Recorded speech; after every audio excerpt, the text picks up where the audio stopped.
everybody, and welcome. This is the third in our series, New Reality With. That is PhocusWire and Phocuswright's interview series, or as we like to call it, Zoom-side chats with industry leaders and thinkers.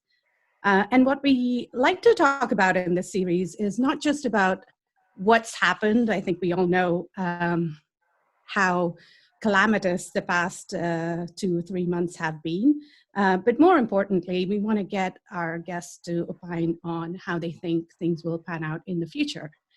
And so we have today as our guest, Tobias Ragge, CEO of HRS. Welcome, Tobias. Thank you for being on New Reality. Let's just start off. I know HRS as a big player in providing hotel services to corporate customers, but perhaps you can give us a brief introduction to the company. Right. Hi. Welcome, Charuta. Nice to be on your show, and thank you really for hosting me. It's a pleasure and an honor. Now, talking about HRS, we are a 40-year-old company who has been started by an entrepreneur, which happened to be my father. I'm running it now in the second generation. I always like to call us a 40-year-old startup company. We as a company have built an integrated lodging platform, which is covering from the procure to the payment aspects, any products in the lodging vertical, be it transient travel, be it meetings, be it groups. We are considering ourselves nowadays, I would say, a global vertical leader in what we do. We're working with around about 35% of the Fortune 500 companies across the globe. And to myself, I'm a 43-year-old entrepreneur, as I said, with soon 3 kids to have. Well, congratulations. I heard you say soon. So I assume there's one on the way. Right. Congratulations. 6 weeks from now. Oh, wow. Okay. Are you kind of ready? I guess it's not your first one, so. No, it's my third one, and I have to ask that question to my wife because every husband who's claiming he has a lot of credit to take for that period, I think is not telling the truth. Obviously, all the burden has been so far with my wife, and I have to say I'm always amazed by how easily she's handling such a challenging situation, and we're really looking forward to it. Absolutely, and having you at home recently has probably helped quite a bit. Yeah. All right, so this turning to the task at hand, to say that this has been a tough time in the industry really is an understatement. I don't think we've ever seen a crisis like this. I think that the last one that comes to mind was the volcano in Iceland, and that seems like a little blip compared to this situation now in terms of the magnitude. So just to start off with, HRS, obviously a global company. How did you manage when the crisis hit, knowing that you had travelers all across the globe? Governments started shutting their borders and bringing in regulations about travel. So just from an operational perspective, how did you manage that? And did you see it coming? That's the other thing maybe you can also answer is, with the crisis starting in Asia a few months ago, did you see that coming?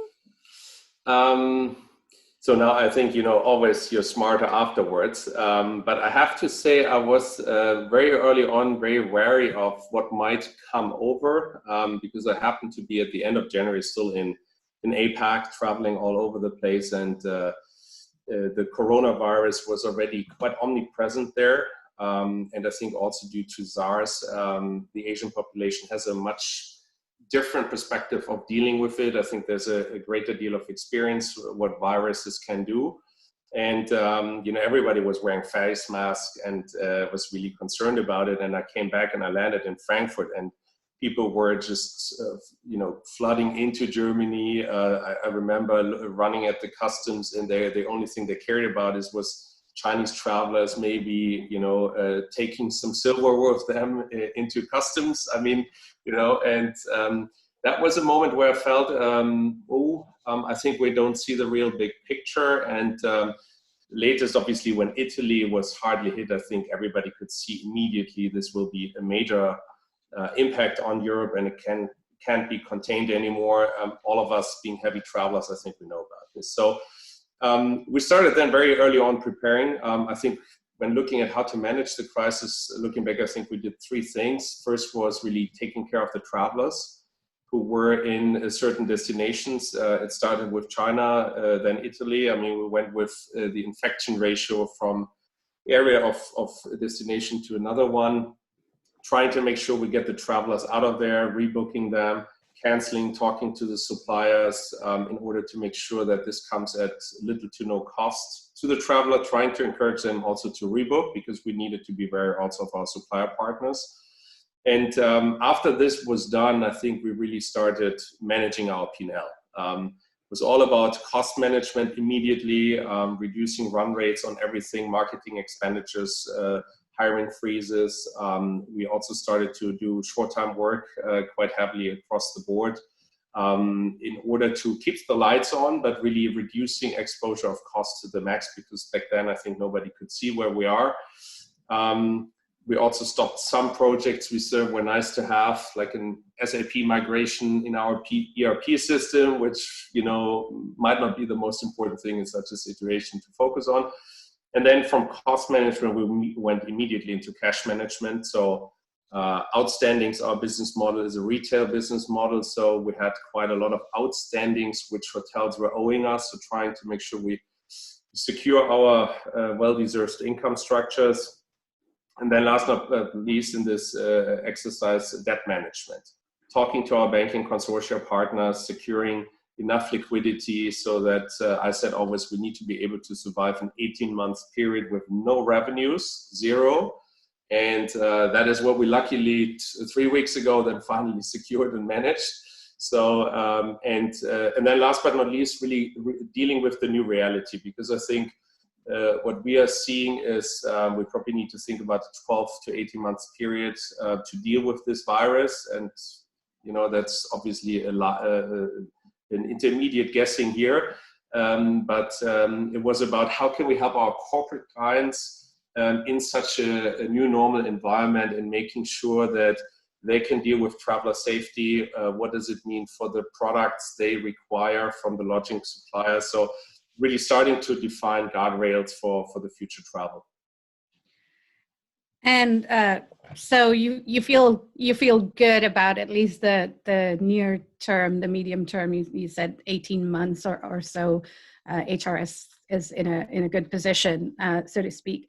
But just in hindsight, do you think there are some things that you could have done better? Are there any lessons that you've taken that you're perhaps thinking about for the future, so you can be better prepared? I think this crisis certainly seems to have got most of us, if not all of us, by surprise a little bit, just in terms of how long it's gone on.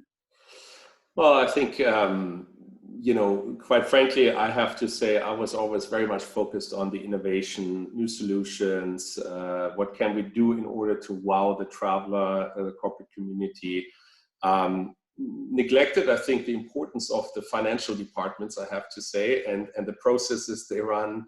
And I think we as an organization have to admit we probably didn't do it to the level we needed in order to deal with that crisis. And I think this is where, in this crisis, more dealing with the things I just earlier on mentioned, we realized there's certain deficiencies, and then we did act very entrepreneurial. We basically pulled together our smartest brains from all different departments, had a lot of interactive people from data, from tech, supplier people to really fix problems on the financial process environment, in order to be able to not only manage the liquidity issues you will have, but also to be able to build a best-in-class forecasting mechanism, because I think that is also what this crisis is about. I mean, business is coming back very slowly, surely, but I think, we have hit rock bottom in April. And And now I think it's really will be mission critical for future success to be ready when the markets are showing the first signs of real recovery. And so that is, I think, one thing I learned, and where we probably would have had to do a better job if we would have planned for this.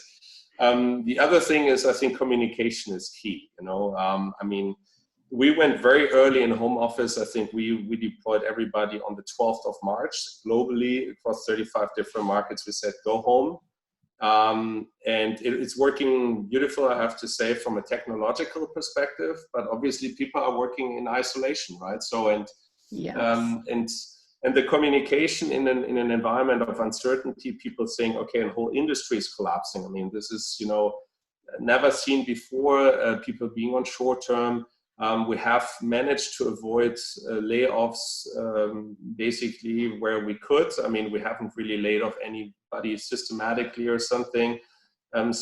But everybody needed to contribute, right? Everybody needed to accept that there will be some short-time measures, which is then also financially hitting the individuals. And I think what was mission critical was to be very transparent about it, becoming very predictable, and taking people alongside as good as you can. But as we say, communication, you can never do too good of a job. So I think we did okay, but probably we could have done better. Well, there's always that kind of, in hindsight, you always think things could have been done better, but at the time you're reacting to the situation, and like you said, communication is the key. So what I kind of got from what you just said is you feel like the worst is behind us. You're seeing some signs of recovery. Is that sort of in certain parts of the world? Do you feel like there's definitely a little more confidence? We are hearing that from various different parts of the industry. But when you talk to your clients, when you talk to other stakeholders in the industry, what are they saying? What are you hearing and taking from that? Well, I think everybody is sharing your viewpoint you mentioned early on. I mean, unprecedented crisis.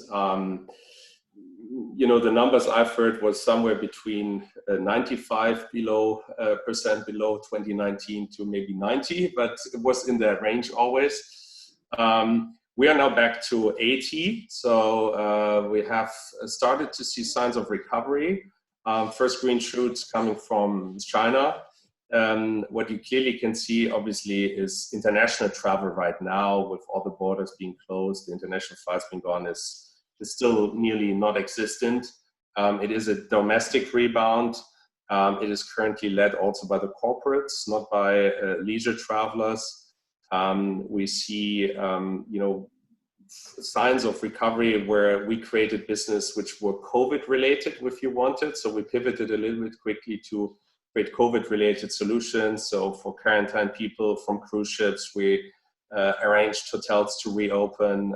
State of California, we helped them to basically put medical staff around hospitals in hotels. Did the same in Australia. So trying to make the best out of a situation where the only business is coming basically from this. And you will see, I think, industry-wide, I mean, the airlines are coming back now in June. That's what we see. They start to reopen more routes. I think there's also a tendency for them now in the next months to focus a little bit more on leisure versus business, because the sentiment of the corporate community, I think, which we have been sensing from at least large enterprises, was we're now trying to get people back to their offices in a staged approach, not with full-time presence. And then once we have that under control, we'll think about resuming travel. Obviously, everything which had to happen because of business necessity is happening, but quite clearly, the recovery will be domestic first. It will be led by the corporations for the city destinations, and it will be led by, obviously, leisure travels and resort travel.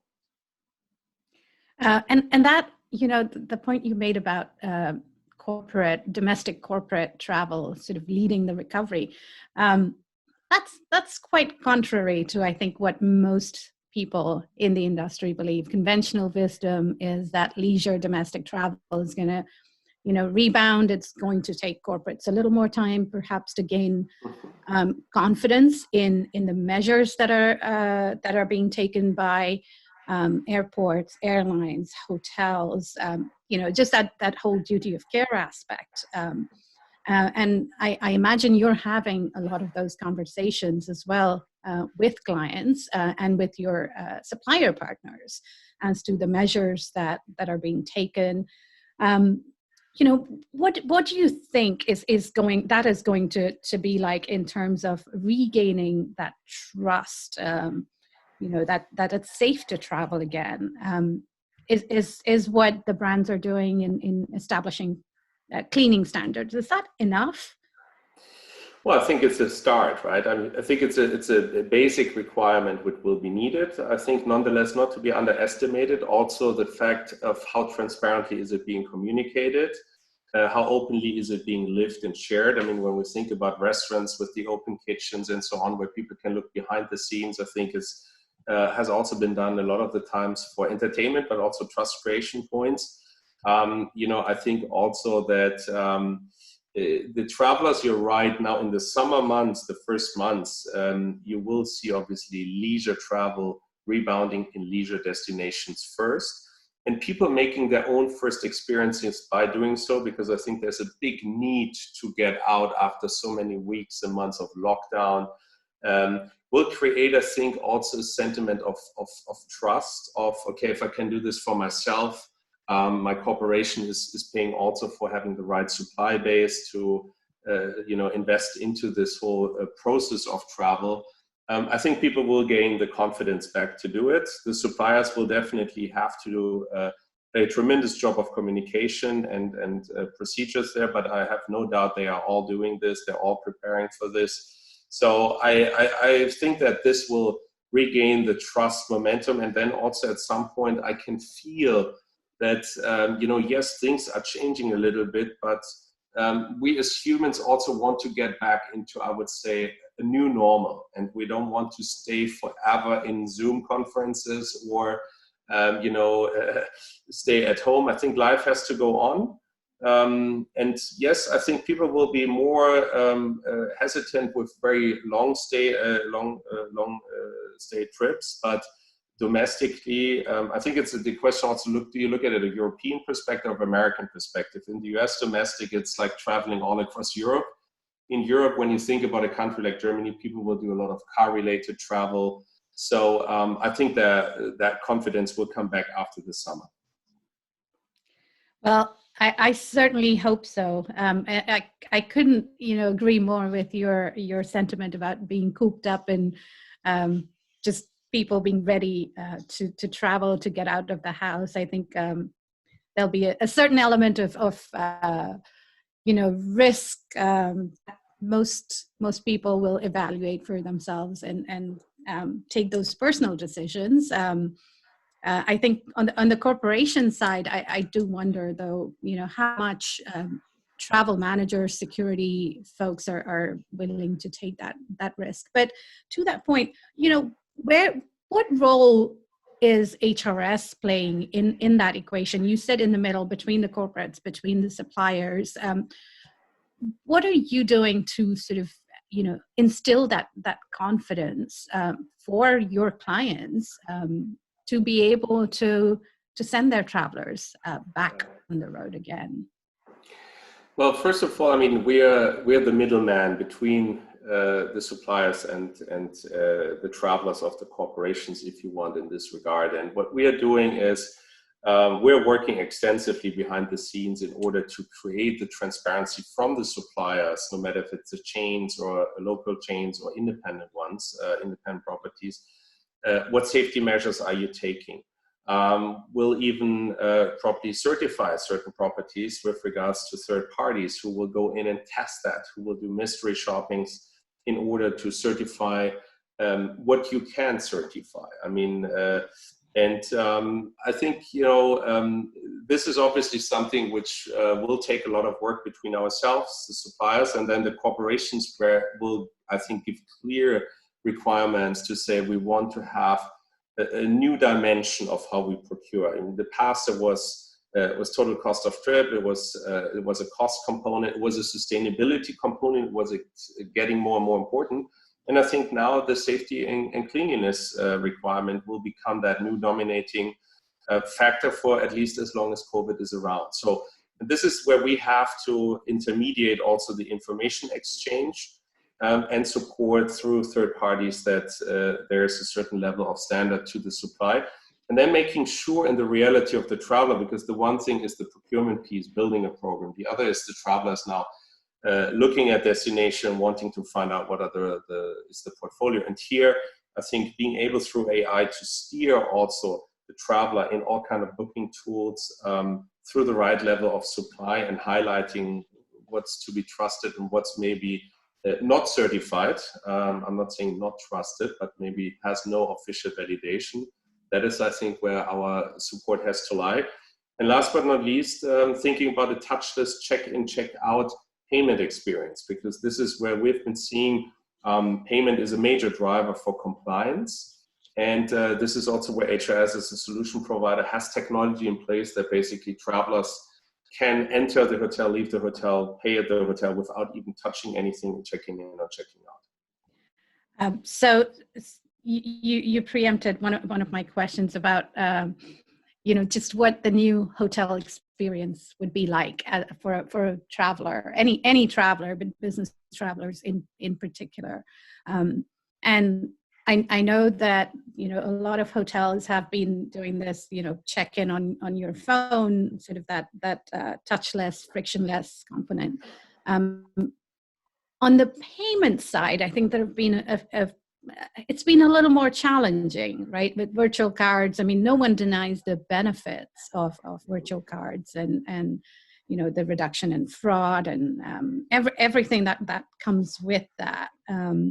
Compliance is increased, and but there have been challenges with adoption.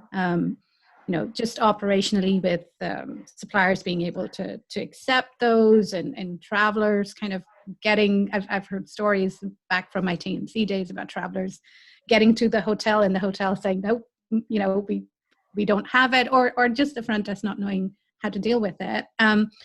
Where do you see that going?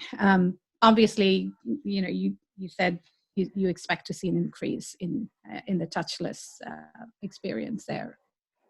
Well, I think payment is, as I said, a key not only for the adoption because of the convenience for the traveler and virtual cards as a mean to do this. In Asia, you have maybe wallet solutions as a more modern form of doing this. Will, for me, through also COVID now get a new meaning behind it. Okay? And I think this is also will enforce the suppliers to see the value out of it, because it will become a pure necessity in order to offer this touchless experience. And now, when we look at it, I mean, we see it as a key component of our value proposition. We even build our own dedicated payment business unit who has now a banking license. And what we have been seeing is that, it's all about the question of the back-end integration. So in the past, the whole ecosystem was run usually through the GDS, where the more layers of suppliers you have connected from the switch to the GDS to the CRSs, data transmission was not always flawless. And this is where we saw that by directly connecting into the interface, into the backends of the CRSs, that basically this hurdle could be overcome, because it becomes directly an imminent information in the property management system of the hotels. And a lot of education, quite frankly. People with boots on the ground who are educating a hotel partner about how this works, that it's secure, also that there's trusted corporations behind it, and then having a rigorous follow-up machine behind it when you see that some operational things haven't been working well. Overall, we saw now that we are over 99% of all of the virtual card payments work flawless without any need to interoperate here. So. And I think it's, quite frankly, it's a huge driver for adoption. And managed programs we've been seeing have been using this, were going up by 23% in their adoption. So I think it will be now the time of payment. I certainly hope so, because we've been talking about it for a long time. But you know, it's interesting you said that about boots on the ground and the education that's needed within the industry. Is that something that you kind of see continuing in the future as we start to recover? Is that something you've already done? I didn't quite kind of get. No, I mean, we have done this, Charuta, but I think you need to continuously do this, because it depends a little bit on, you know, the hotel structure. If you look about dealing with global chains, you can do a lot of things through interfaces, standard operating procedures, where this becomes maybe a procedure norm. The industry has high churn rates, as we all know. You know, you're not just checking in between 9 and 6, but sometimes when there's only a night auditor on site, maybe a student who's just doing this job part-time, not used to all the SOPs. So I think it is a continuous exercise, and the question is only the groundswell. If a property gets enough bookings with this facilitation, then I think it will be no problem, because they're used to it. If you just get 2 bookings a year with virtual cards, I think it's a big challenge. Right. Yeah. Well, I certainly hope now the imperative is there for everyone in the chain to kind of push for more adoption. The other thing you talked about was just data, and you know, just kind of the flow of data. I'm going to expand on that a little bit, because one of the things that we've been talking about in the industry for a very long time, right, is this concept about the seamless trip, about data kind of flowing, you know, between the different players, the different suppliers, the person, you know, the TMCs who are sitting in the middle, and real time. And that's not something that you know, the industry has really been able to do. Where do you see that perhaps this crisis is going to precipitate more collaboration around data sharing?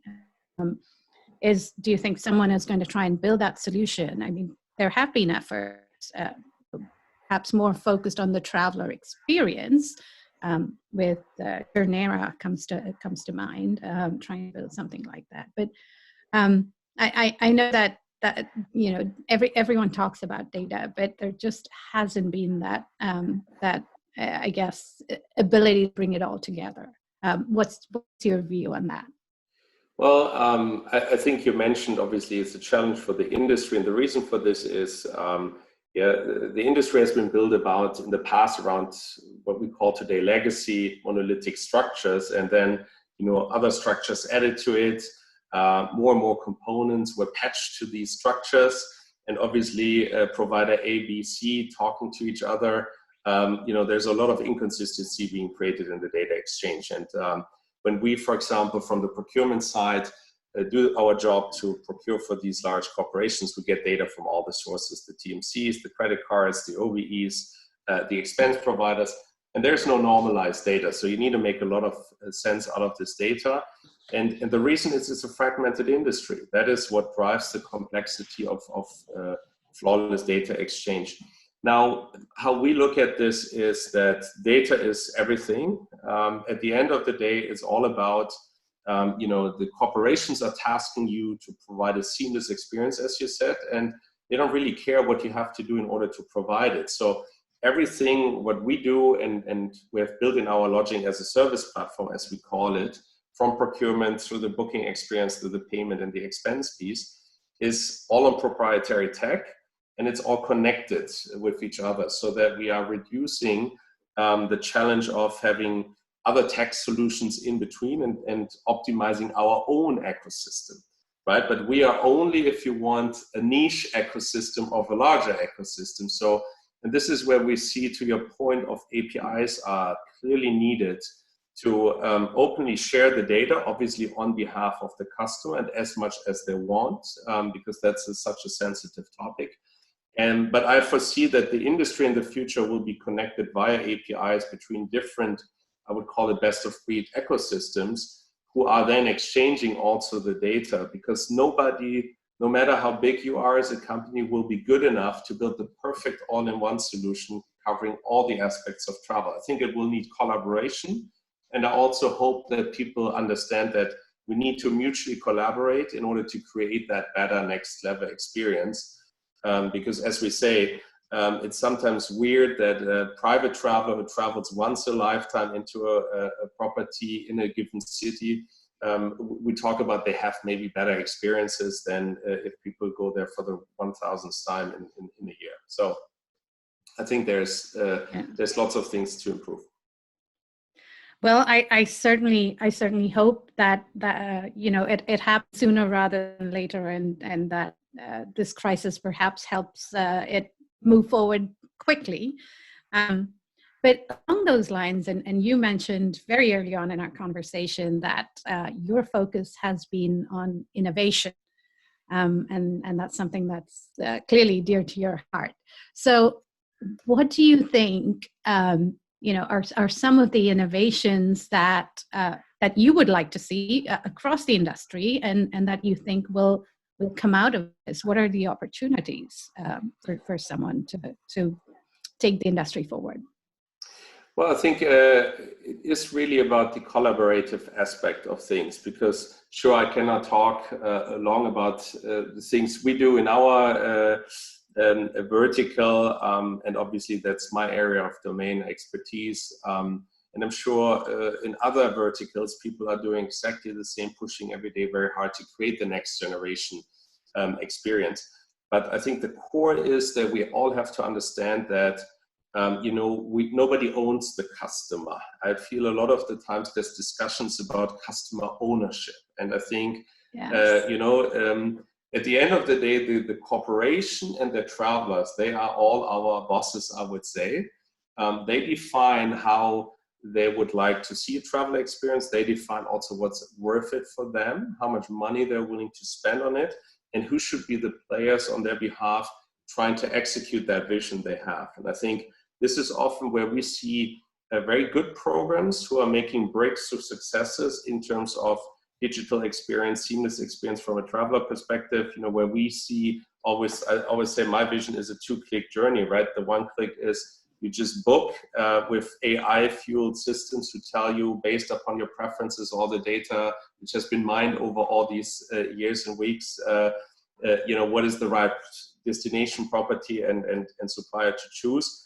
And the second is basically all you do is you acknowledge an expense receipt without having to pick up invoices to itemize that stuff, and then even wait for the repurchase from your corporation.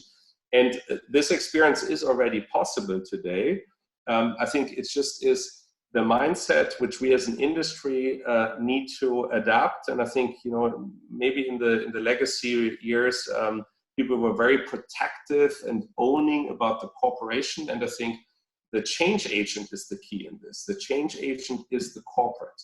And the corporation and the travelers, and especially the buying decision maker, needs to act for me more like a travel CEO. So somebody who defines what is it that they are required and then orchestrate. Because the industry, for me, is not yet, even if a lot of people are talking about it, but not as collaborative in this approach as it needed to create a better experience.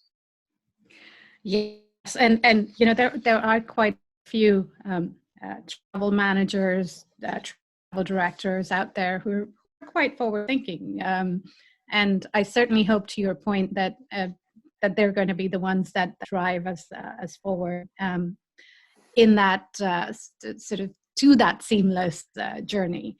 And I say that, having been a business traveler for a while and seeing and working in industry too, you kind of disconnect, and there's really someone needs to put for it. So I agree with you there. We're coming sort of towards the end of our time. I do want you just move away from business travel for a little bit. The leisure OTA space as well. Do you see it evolving? And where do you see that going? Do you see Do you expect sort of the OTAs in that space to gain a little more, as we've seen from past crises? They've done better after every crisis. Do you think that perhaps suppliers will try to gain an upper hand, and now that the technology is available more readily, they'll try to kind of go their own way, so to speak? Where do you see that going? And how do you think the traveler is going to think about it too? Well, I think, it depends obviously on the vertical. Let's talk about the lodging vertical now, because that's my domain. It's a fragmented market. It's highly fragmented in Europe and APAC. LATAM, the only market which is consolidated, is US. So, and now we have a fragmented market with a demand shock. In industry asset class with very high fixed costs. So, and what we have seen in past crises was always that there was a war for price. Yeah, it was an industry which is pretty commoditized, was fighting with discounts and promotions for travelers. And usually the OTAs and the players who are capable to run a big marketing machinery are benefiting of that opportunity, because usually there was a lot of desperateness on the supply side, so they were willing to do this. And we see this already in China, where there's huge promotions being run now that the market is rebounding on a local level, and I predict the same to happen on a global scale. I cannot see that this will change. So quite frankly, I don't think that the OTAs and their value proposition, and you can now talk about OTA morphing with Meta. These players are always having their space, and I think this is due to the fact that it's a fragmented market and people want to have transparency. There might be travelers who are happy travelers who are very loyal to a certain brand. They might be exempted from this, but they also will validate the price. And that's where we clearly see also that the price obviously will become a decisive factor going forward. The supply side obviously doesn't like this so much, but it's going to be just a reality. First reality is, what is the new COVID product which needs to be created with regards to flexibility, with regards to maybe meal components, and then after that, and cleanliness. And after these core factors are addressed, then it will be obviously who can give the best price value, I would call it. And this is where we clearly think it's going to turn now more and more into a buyer's market. Since the last 11 years in the boom, it has been in the core destination gateway cities, a seller's market. So the pendulum is swinging back like normally in any economy. We see that for unmanaged travel and leisure, it will be very much about price. Managed travel will need to get back to the plate in order to renegotiate and rebundle their products due to the facts I mentioned. Because if corporations don't do this, then there's a big threat that maybe they are offering to their travelers now an outdated product, which is not competitive with what you can get on the market, and they will get tremendous pressure from their travelers. So I think from these two components, what needs to be the product in COVID times and to be competitive and better than the market, we'll see a next round of negotiations, despite GBTA, for example, making another assumption in there, but my personal viewpoint, you just heard. Yeah. To keep things as they are. I do think there's going to be tremendous opportunities for renegotiation at this point, certainly in the near term. One last question for you. Make a prediction about kind of the future of travel, and say over the next 18 to 24 months, and we'll come back and revisit it at some point. See how it turns out. So, looking forward in this time span of 2 years, I think the lodging category will be the vital component for me to create that seamless and safe traveler experience, because it today is the least managed component. And we also think, and I think personally, that platforms who are able to operate on real-time data will be the winners of this game. And also there will be more open data exchange standards, to your point, which will be exchanged between different vertical players coming up in the next 2 years. So that's my clear prediction. Online will obviously win significantly, and the transformation through the digital drive this crisis is driving will transform the industry faster than we think. All right. Well, thank you, Tobias. We are going to come back and, won't wait for, 18, 24 months to see how your predictions do. We'll be checking in on you and we'll see how much progress we make. Thank you for joining us today and talking to us about your expectations for the new reality. We'll see you back on the PhocusWire, Phocuswright podiums or our mediums soon. And that is it for today. That was Tobias Ragge, CEO of HRS. We'll see you back on New Reality with next time. Thank you very much, Charuta, for hosting me. Thanks.